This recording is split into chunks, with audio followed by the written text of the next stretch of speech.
Magandang araw po sa inyong lahat mga kababayan at welcome back dito po sa PNR. At ito nga mga kababayan, latest news, grabe to. Ito ang dapat malaman ng taong bayan na nabisto ang video. Nako, booking si Fernandez. Ay mga kababayan, patungkol po riyan ang ating alamin at bibigyan ng komento ngayong araw na ito. At ito na nga, simulan na po natin to. Sawa na ang bayan ko sa magnanakaw na tao.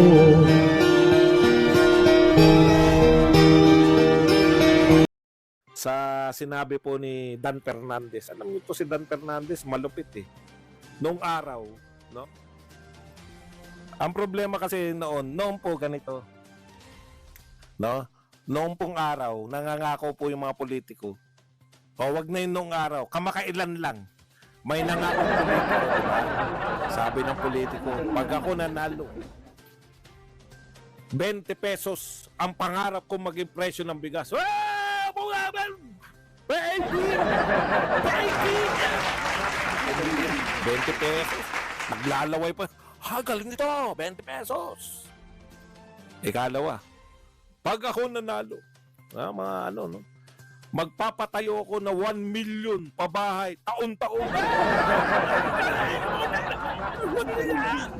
Baby! Ganun po pangako. Eto lang mga kabayan, napansin ko po. Kasi nabanggit po ni Sir Badong Oratiles, no, yung pangako. Ito pong nangyari nung nakarang administrasyon, nangako po ang ating presidente, no, na within 6 months, no, lilinisin niya ang droga sa ating bansa. Diba? Marami po ang nag-react kasi hindi po hindi natupad yung pero may ginawa, may ginawa. May ginawa po ang ating nakaraang administrasyon about their promise, no? Pero marami po ang bumabatikos, nagkri-criticize, bakit hindi natapos within 6 months, no? Yung sinasabi niya. Pero nakita naman po natin lahat kung papaano naging effective yung programang 'yon, di ba? Ngayon, ito naman pangako 20 pesos ang kilo ng bigas. 3 years na po, magki 3 years na mga kababayan. Ni isang politiko, ni isang mainstream media, wala man lang nagtatanong, Mr. President, nasaan na po yung pinangako niyo? Magti 3 years na po kayo.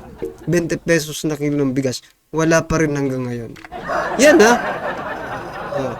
yung 6 months ni former President Duterte, tinatanong nyo, criticize ninyo.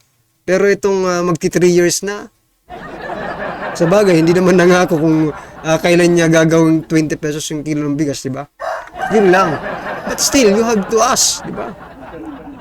Patapos na kasi ang nila di ba? Patapos na po ang kanilang mga termino.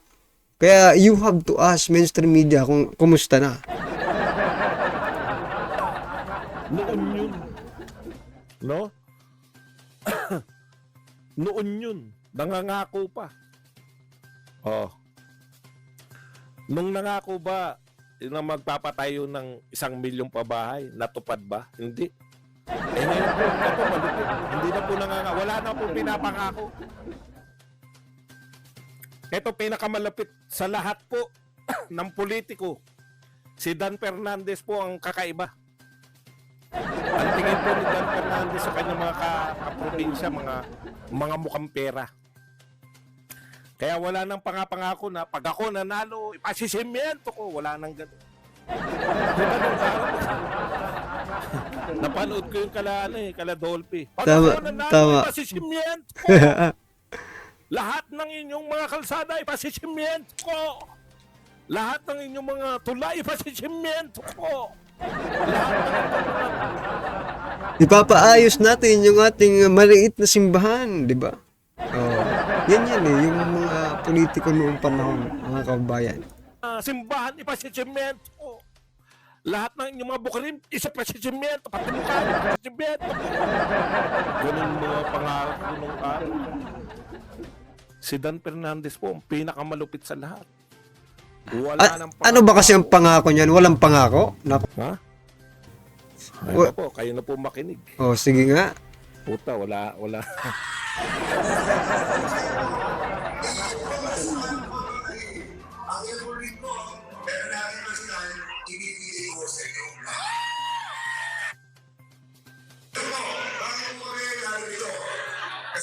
namin, ako, bilang nakakatapong gobernador, hindi ko po ng suporta sa inyo. Ano naman, Oh, yan, ang linaw Sabi ni Dan Fernandez, bakit po kami narito? Ipasisimento ko. Hindi, wala na ipasisimento. Tanong niya, bakit po kami narito ng kasama ko na nangangampanya? Humihingi pa po kami ng suporta nyo. Oh, di ba? Ganda, no? Okay, humingi ng suporta. Ano po ba gagawin nyo? Siyempre, tatanong, ano kaya gagawin? Ano kaya gagawin ni Dan Fernandez? Ay, ito mga kabayan ay paalala lang po natin. Taga Laguna po ito, no, si Dan Fernandez. Diyan po sa Laguna, mga kabayan. No, paalala lang po natin na itong si Dan Fernandez po ay isa sa masugid, no, na criticizer, no, ng Duterte, lalo na si Vice President Sara Duterte. At eto mga kabayan, artista kasi kaya plastic. Diba? Napaka-plastic na tao. Naalala nyo po yung yung hearing, no? Yeah. Yung hearing po sa, I think, yung sa DepEd yata yon mga kababayan, na bigla siyang dumating. Aba ko kung sino, Oh. Ay, pumasok siya, tapos in-acknowledge, bigla siyang nagsalita ng gano'n. Hindi naman siya, tinitira niya daw si BP, yung DepEd, no? Parang gano'n din yung lumalabas, Parang gusto niyang kampihan siya or makisimpatya muna siya bago niya tirahin yung tao. Bago. Diba? Pinakomportable niya muna yung yung pakiramdam ni Vice President Sara Duterte. Tapos sa kanya titirahin. Naku, talaga. Kaya kayong mga taga Laguna, please don't, no? Please don't. Wag na po kayong magpabudol dito sa taong ito. Sige mag-ano nga kayo diyan. Kasi kayo naman ang nariyan, di ba? Yung project niya. Anong project na nagawa diyan ni Dan Fernandez? Tapos ipa-audit niyo sa COA. No? Pa-audit niyo po sa COA, baka sumobra yung budget niya, no? Baka lang naman sumobra. Pero suntok sa buwan yata pag di ba? Di bali lang kumulang, wag lang sumobra pag gobyerno, mga kababayan. Di bali lang kumulang, wag lang sumobra, kaya alams na. Yung kalahati sa bahay, yung kalahati sa sa kalsada. Di ba? May mga ganyan Para makuha ang suporta natin, magpapatayo kaya ng mga kalsada, magpapatayo kaya ng mga tulay? Pakinggan po natin, wala na pong pinangako. may dala akong iyaya. Kung bibigay ako ng benepisyo sa inyo. Patay, benepisyo? Ano?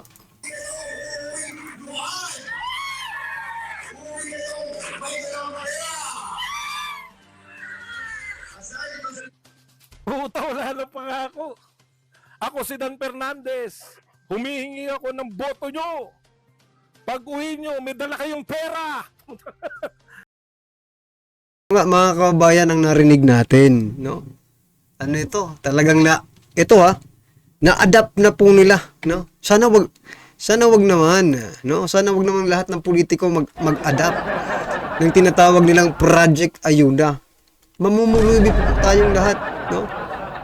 Mamumulubi po ang Pilipinas kapag lahat ng politiko dito sa ating bansa, mula sa pinakamababang posisyon hanggang sa pinakamataas na posisyon ng ating demokrasya, ng ating gobyerno, magkakaroon ng Project Ayuda, no? Kung sa taas, big time ayuda, dito naman mga small time ayuda. Nako, isa lang pong mangyayari dyan. Kawawa po ang ordinaryong Pilipino. Kawawa po. Kasi it is a sort of corruption. It's not totally corruption, no? But it becomes, no? It becomes the way of corruption. Diba? Depende rin kasi naman yan sa politiko kung kukurapin niya o hindi. Pero, kayo na lang po ang mag-judge, mga kababayan. Diba? Kung may mga politiko ba talaga, nako, bihira lang tayo makakita ng politiko na ano, na hindi ganito talaga ang purpose, why the run, why the urge to win, di ba? The battle of politics in the Philippines. Ganito. Ito po talagang rason kung bakit sila at sabi nga ni Glock 9 sa kanyang kanta, di ba? Nag-aagawan sa isang upuan. Ano ba 'yon? 'Di ba? Yung upuan na kanta, 'di ba? Pinag-aagawan ang upuan 'yan. Sila po, 'yan po sila ang tinutukoy doon na nag-aagawan ng mga posisyon. Antindi. No? Wala na pong ipapagawa. Wala nang pinapangako na magandang. Ako po pag nanalo, magandang serbisyo, tagiging tapat, wala na po. Ako pag nanalo, nangingi ako ng boto. At may dala akong pera. Pag uwi nyo, may pera kayo. Naku nang po pa Comelec. Kumakatok po kami sa Comelec. Ito po, direkta na po. Akala ko ba bawal bumoto, bumili ng boto? Ano po tawag nyo rito? Hindi pa ba malinaw na vote buying to? Kami po, nangangampanya ako, gobernador. May dala akong pera. Pag uwi nyo, may pera na kayo. Hindi. Ito pa po isa. Oo nga. Dito sa ating Comelec chairman, sino ba ito? Yan, yung sa Comelec. Nakalimutan ko yung pangalan. Garcia, yan. Comelec chairman Garcia. Ano po masasabi niyo dito sa ginawa po ni Congressman Dan Fernandez, no? Nung una, may narinig po tayo, or sinare nga po natin dito sa ating channel, no? Yung sinasabi ng Comelec na hindi dapat nakikialam, no? Ang mga politiko dyan sa pamimigay ng ayuda dahil parang ang lumalabas ay hindi magandang tingnan, no? Parang vote buying sa tingin ng natin, ng mga kababayan. Pero yun naman talagang nangyayari. Hindi dapat ni isang politiko walang makikialam dyan sa pamimigay, no, ng ayuda. Pero hanggang salita lang kayata kayo, Chairman Garcia. Ba? Hanggang salita lang kasi kayo yata. Hindi nyo ba nakikita? Hindi nyo ba naririnig? Umuuwi pa ba kayo sa barangay ninyo? Naayudahan ba yung barangay ninyo? Kasi kung naayudahan yung barangay ninyo, malalaman mong bago mamigay ng ayuda, nagsasalita muna itong mga politikong ito. Di ba? Oo, totoo. Nagsasalita muna sila. Introducing themselves, tambaluslos, and the others. Di ba? Pero ito, tingnan nyo, dito po, Chairman Garcia. Tingnan nyo po yung nangyayari dito sa Laguna. Sa Laguna ba ito? Si Dan Fernandez, di ba? Ano masasabi niyo diyan? Baka pwedeng imbestigahan ninyo kung ano yung ibibigay ni Congressman Dan Fernandez na tumatakbong gobernador. Wag naman sana manalo, di ba? Para makarma. Hindi pa po natapos diyan. Pag naging gobernador ka, anong mangyayari? Baka may papagawa na siya, di ba? Kasi ngayon mamimigay siya ng pera. Wala nang proyekto. Baka naman pag gobernador na, may gagawin. Di ba? Ito po ang gagawin niya pag gobernador na. Pakinggan niyo po si Dan Fernandez. Ang iyong linggo, pero lagi mas na ibibigay ko sa inyo. Pero pagdating dito, hindi mo tayo nanalo. Nabibigay ko kami dito, pero naman siya congressman. Nagiging, pag siya na nagiging congressman, ako nagiging governor, si Vice Governor, nagiging Vice Governor de Orale. Hindi! Ang ibigay namin sa inyo! Yan, mamimigay. Puta, wala na pong awat-awat. Pag ako gobernador na, walang sinabi na magpapatayo ng mga pabrika, walang sinabi na maghahanap buhay kayo. Mamimigay lang mga kabayan pag naging gobernador. Walang sinabi na susugpuin natin ang kriminalidad, susugpuin natin ang droga, no? Palalakasin natin ang ekonomiya. Yun ang totoong di ba? Totoong politiko.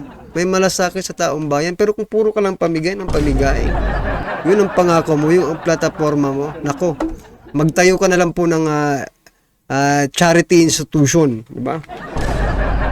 Magano ka, foundation, yan, foundation. Dan Fernandez Foundation Center. Diba? You can donate small amount, big amount. Cheque, pwede, di ba ka? Oh. Yan na lang po ang gawin mo. Huwag ka na pong mag-gobernador kung yan lang pong purpose mo, mamigay ka lang. Di parehas po kay dating Pangulong Duterte. Diba? Pinangako niya, susugpuin ang droga. Build. Ano pa? Korupsyon. Lalabanan ng korupsyon. Diba? Kaya nga nagkaroon ng Presidential Anti-Corruption Commission eh. Tinanggal nila, no? Pagkaupo nila, tinanggal agad, inabolish agad nila yung PACC. Tapos pinaupo agad si Tamba. Bilang, ay nako, your plan is already, bulgar na bulgar yung mga plano ninyo, mga kababayan. Well, anyway, ano po ngayong opinion, reaction, patungkol po sa video ito, i-comment na po sa baba para at least alam po ng ating mga kababayan ng inyong opinion. Maraming salamat po. Sawa na ang bayan ko sa magnanakaw na tao.